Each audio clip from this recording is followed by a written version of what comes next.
senhor acha que é possível uma frente de oposição com o PT ou o senhor acha que é impossível? Acho. Nosso inimigo não é o PT. Agora nós precisamos também, não nos comprometer. Estou falando do ponto de vista histórico, não é Ciro Gomes, não é a minha liderança que é irrelevante.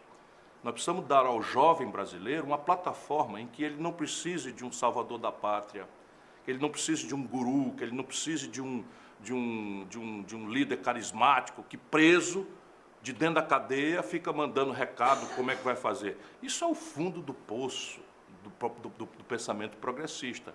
Não quer dizer que a gente abandone o Lula, ou que eles abandonem o Lula. Estou só dizendo que enquanto a agenda do país for obrigar o povo brasileiro a pensar que a nossa questão central, em meio a desemprego, a violência, a deseducação, a saúde pública precária, enfim, a inadimplência com a humilhação do SPC, tudo isso, nós vamos encimar isso com a agenda identitarista ou o Viva Lula, ou Salve Lula, ou posse simbólica do Lula.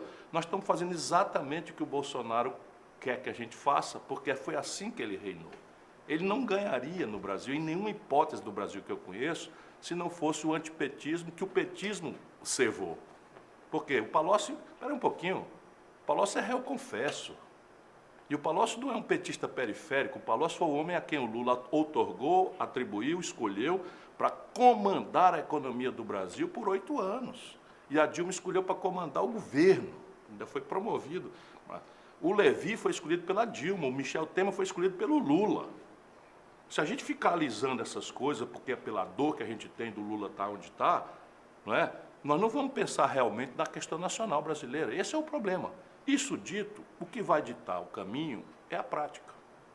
Então, repare, ontem foi o dia da posse. O que é a posse? A posse é o ato formal que homologa pelo rito democrático, burguês, formal, que aquele que colheu a maioria dos votos vai, a partir daquele momento que ele assina e faz o juramento, governar o país. Cabendo àquelas outras forças que não tiveram este privilégio de ter a maioria dos votos, fazer oposição, vigiar, cobrar, etc, etc. O que é que faz a burocracia do PT?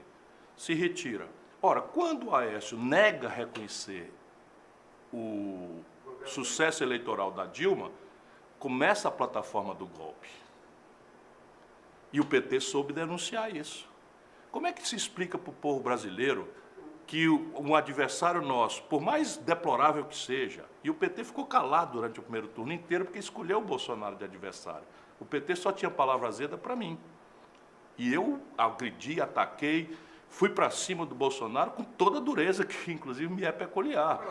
O eleitor deve se perguntar também o seguinte: o senhor fez parte dos governos Lula, Dilma, o seu irmão também. Por que só agora o senhor descobriu todos esses problemas? Por que só agora o senhor está dizendo isso? Não, eu fiz parte do governo Lula no primeiro governo, certo? E a gente no Brasil é obrigado a ser pelo que é e pelo que nega. Então eu fui candidato a presidente da República. Em 98, o Lula candidato. E eu já estava ali com uma posição parceira, vizinha, mais diferente da do PT, ainda não experimentado no governo. Depois eu fui candidato em 2002. E o povo me deu de novo o terceiro lugar, e eu apoiei o mais vizinho, fui ministro do Lula. Quando as coisas começaram a errar, eu não aceitei mais ser ministro. Essa é a minha história. Pelo contrário, o meu irmão aceitou e eu votei na Dilma. Eu votei na Dilma contra todas as contradições. Por quê? Porque o outro lado era o PSDB e o Aécio, que eu era obrigado, se o povo brasileiro não sabia, eu era obrigado a saber quem era. Então, veja bem, você vota no seu como agora. Eu fui candidato a presidente. O que eu fiz dessa vez? De campanha eu não faço mais.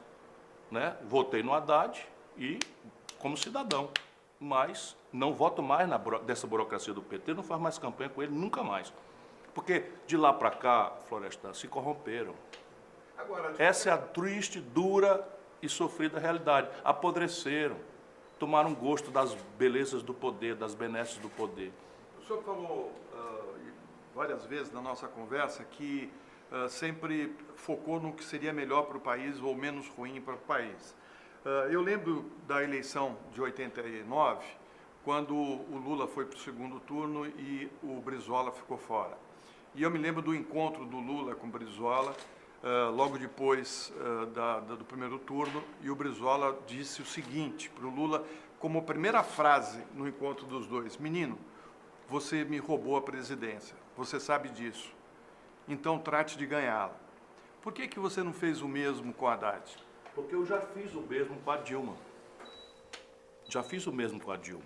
Lá atrás, a Dilma era uma pessoa sem nenhum treinamento, sem nenhuma vivência com a vida brasileira, nunca tinha disputado uma eleição e o Lula, aproveitando a justa popularidade que tinha, resolveu impor a Dilma contra todos nós. Estávamos eu ali, inclusive com predileção nas pesquisas, estava o Eduardo Campos, um belo de um quadro, e o PT, porque o Lula não permite, não tinha nenhum quadro. Ele foi escolher uma pessoa que nem tradicionalmente do PT era, que era a Dilma, que era afiliada ao PDT. Por quê? Para mandar. E aí no que deu? Porque o petista quer agora que a sociedade brasileira pense que tudo que aconteceu no Brasil foi depois da Dilma. Não foi não, essa crise foi criada na constância do governo Dilma. A Dilma recebeu o Brasil com 4% de desemprego e entregou para o Michel Temer com 14% de desemprego. Nomeou o Levi, ministro da Fazenda. Toda essa trama, o Lula impôs agora, na campanha do Haddad, o Lula impôs, isso é inacreditável para quem conhece a vida como eu, o Lula impôs ao Haddad, não só o assessor de imprensa, secretário particular, tudo, mas impôs o coordenador de campanha, sabe quem? Sérgio Gabrielli. Sabe quem é o Sérgio Gabrielli? Presidente da Petrobras durante a constância dos escândalos. Então o povo brasileiro não sabe, mas assim, eu vinha conversando com o Haddad sobre esse assunto, na medida em que o Haddad aceita participar de uma falsa, de uma fraude, vamos entender bem, todas as pedras do caminho sabiam que o Lula não podia ser candidato pela lei da ficha limpa.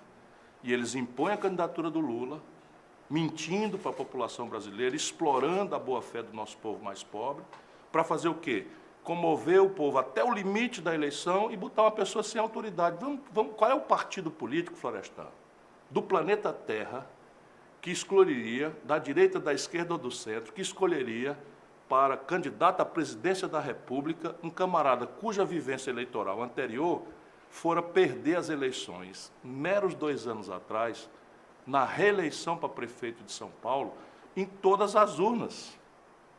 O brasileiro precisa saber, o Haddad, meu querido amigo, prefeito de São Paulo, foi candidato à reeleição com apoio do Lula e meu. Mas foi para o segundo turno, o senhor não. Não, eu estou só dizendo que o Haddad foi escolhido candidato a presidente da República na seguinte circunstância: 2 anos atrás, prefeito de São Paulo, candidato à reeleição, perde as eleições em todas as urnas. Ele não foi para o segundo turno, ele perdeu a eleição no primeiro turno, tirou 16% dos votos. Ele não foi para o segundo turno. Ele não tirou o 3º lugar. Não aconteceu o segundo turno.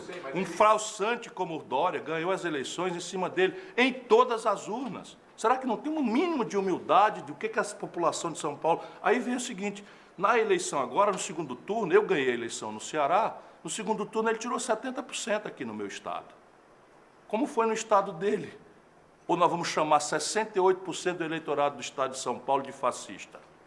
Assuma o PT, eu não aceito isso. Pois esse é o resultado das eleições do segundo turno em São Paulo. A terra do Haddad, ele tirou 32% dos votos válidos e o Bolsonaro tirou 68%. Será que não há nenhuma lição para se tirar disso? Fica tudo na conta do fascismo? Eu não aceito que 68% do eleitorado de São Paulo seja fascista. O Bolsonaro ganhou no Rio de Janeiro com 70%. O Bolsonaro ganhou em Minas Gerais com 70%. Será que não há um mínimo de humildade para a gente entender? Estados que votaram no Lula com grande generosidade em todas as eleições. A Dilma ganhou em Minas contra o Aécio. A Dilma ganhou no Rio de Janeiro. Fala que é Nordeste, estou falando. No Sul era 80%, 70%, 75%. Não há nenhuma lição para o PT aprender. Será possível que nós vamos agora considerar que o povo brasileiro, na proporção de 65% a 68%, é tudo fascista? Isso não cabe na cabeça de ninguém, que o PT assuma essa contradição, eu não.